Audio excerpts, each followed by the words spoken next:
학, 황순원. 38접경의 이 북쪽 마을은 드높이 갠 가을 하늘 아래 한껏 고즈넉했다.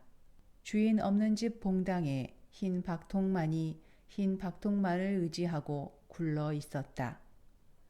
어쩌다 만나는 늙은이는 담뱃대부터 뒤로 돌렸다.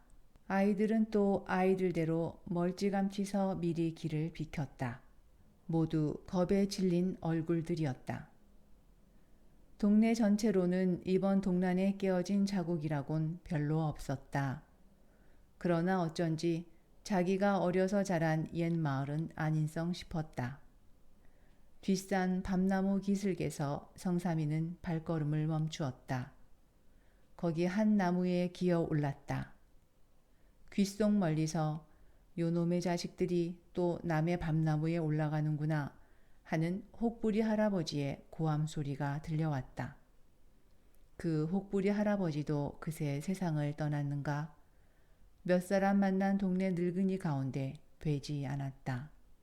성삼이는 밤나무를 아는 채 잠시 푸른 가을 하늘을 치어다 보았다.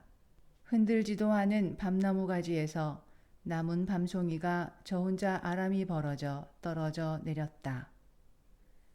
임시 치안대 사무소로 쓰고 있는 집 앞에 이르니 웬 청년 하나가 포승에 묶여 있다. 이 마을에서 처음 보다시피 하는 젊은이라 가까이 가 얼굴을 들여다 보았다. 깜짝 놀랐다.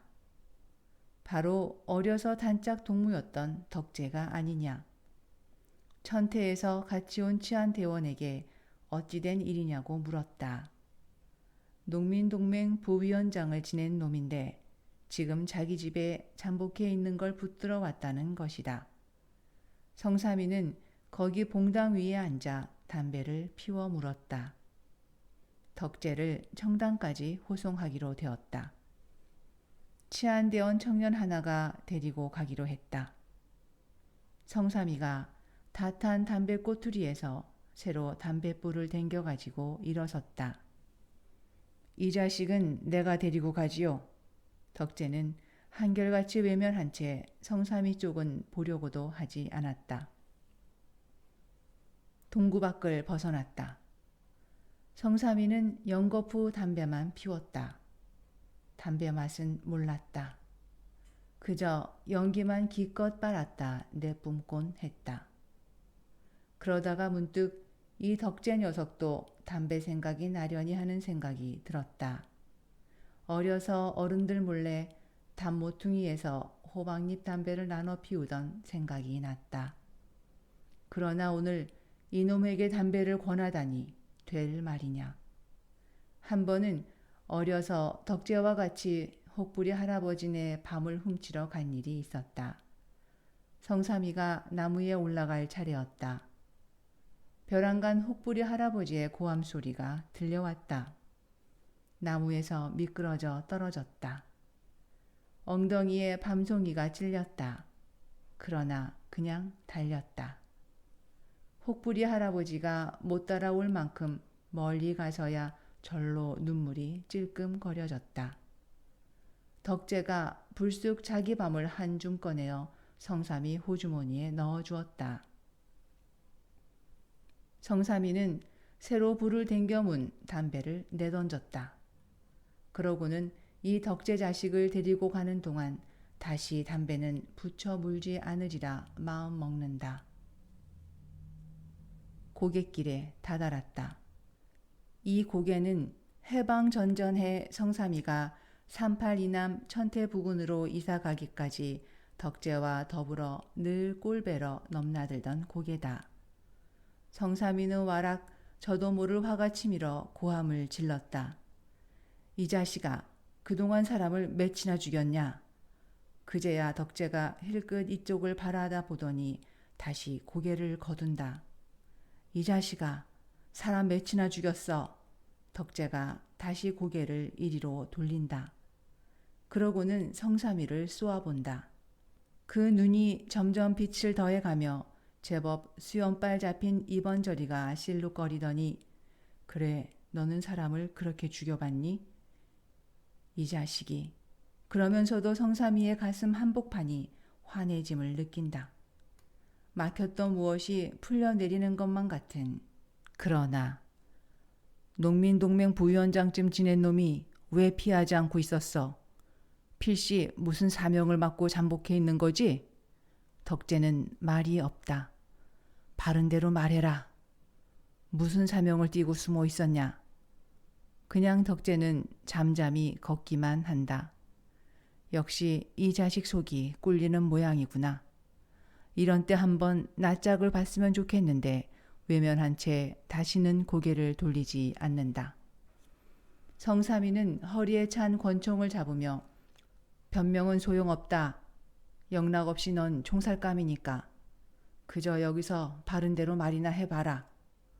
덕재는 그냥 외면한 채 변명은 하려고도 않는다. 내가 제일 빈농의 자식인데다가 근농꾼이라고 해서 농민동맹 부위원장 됐던 게 죽을 죄라면 하는 수 없는 거고.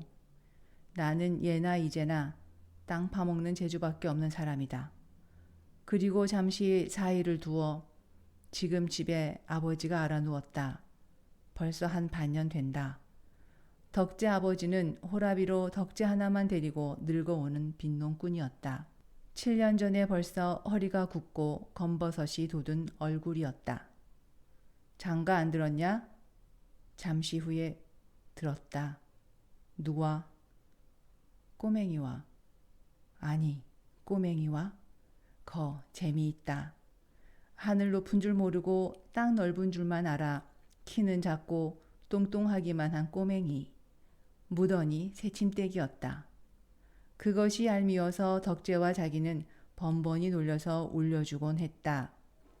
그 꼬맹이한테 덕재가 장가를 들었다는 것이다. 그래, 애가 몇이나 되나? 이 가을에 첫애를 낳는데나? 성삼이는 그만 저도 모르게 터져 나오려는 웃음을 겨우 참았다. 제 입으로 애가 몇이나 되느냐 묻고서도 이 가을에 첫애를 낳게 됐다는 말을 듣고는 우스워 못 견디겠는 것이다. 그러지 않아도 작은 몸에 큰 배를 하나를 안고 있을 꼬맹이.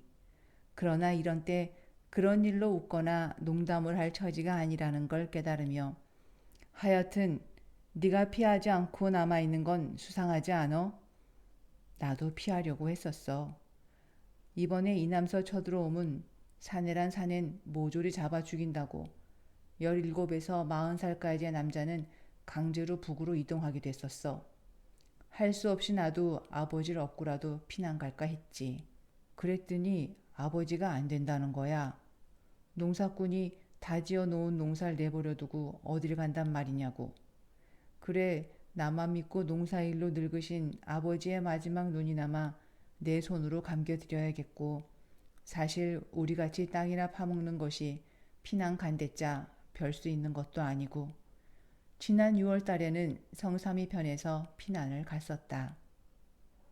밤에 몰래 아버지더러 피난 갈 이야기를 했다. 그때 성삼이 아버지도 같은 말을 했다. 농사꾼이 농사일을 늘어놓고 어디로 피난 간단 말이냐. 성삼이 혼자서 피난을 갔다. 남쪽 어느 낯선 거리와 촌락을 헤매 다니면서 언제나 머리에서 떠나지 않는 건 늙은 부모와 어린 처자에게 맡기고 나온 농사일이었다. 다행히 그때나 이제나 자기네 식구들은 몸성이들 있다. 고갯마루를 넘었다. 어느새 이번에는 성삼이 편에서 외면을 하고 걷고 있었다. 가을 햇볕이 자꾸 이마에 따가웠다. 참 오늘 같은 날은 타작하기에 꼭 알맞은 날씨라고 생각했다.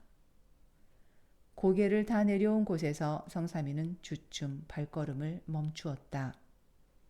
저쪽 벌 한가운데 흰 옷을 입은 사람들이 허리를 굽히고 섰는 것 같은 것은 틀림없는 학대였다. 소위 38선 완충지대가 되었던 이곳. 사람이 살고 있지 않은 그동안에도 이들 학들만은 전대로 살고 있은 것이었다. 지난날 성삼이와 덕재가 아직 12살쯤 났을 때의 일이었다. 어른들 몰래 둘이서 올가미를 놓아 여기 학 한 마리를 잡은 일이 있었다. 단정학이었다. 새끼로 날개까지 얽매어 놓고는 매일같이 둘이서 나와 학의 목을 쓸어 앉는다, 등에 올라탄다, 야단을 했다. 그러한 어느 날이었다. 동네 어른들의 수근거리는 소리를 들었다. 서울서 누가 학을 쏘러 왔다는 것이다. 무슨 표본인가를 만들기 위해서 총독부에 허가까지 맡아 가지고 왔다는 것이다. 그 길로 둘이는 벌로 내달렸다. 이제는 어른들한테 들켜 꾸지람 듣는 것 같은 건 문제가 아니었다.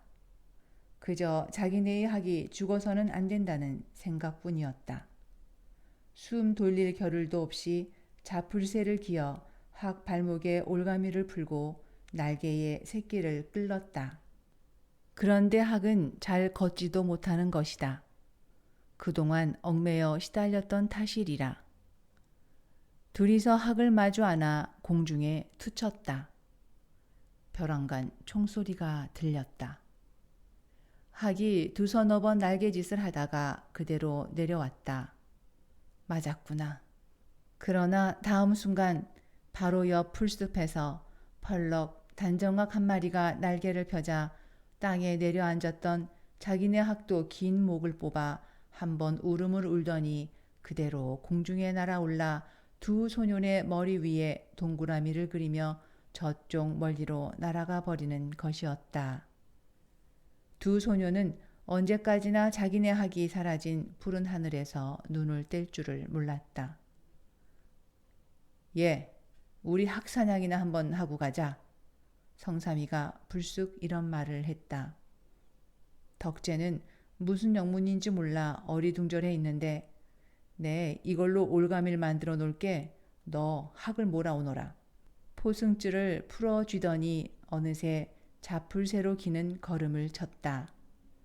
대번 덕재의 얼굴에서 핏기가 거쳤다. 좀 전에 너는 총살감이라던 말이 퍼뜩 머리를 스치고 지나갔다. 이제 성삼이가 기어가는 쪽 어디서 총알이 날아오리라. 저만 치서 성삼이가 획 고개를 돌렸다. 어이, 왜 멍추같이 서 있는 게야? 어서 학이나 몰아오너라. 그제서야 덕재도 무엇을 깨달은 듯 자풀새를 기기 시작했다.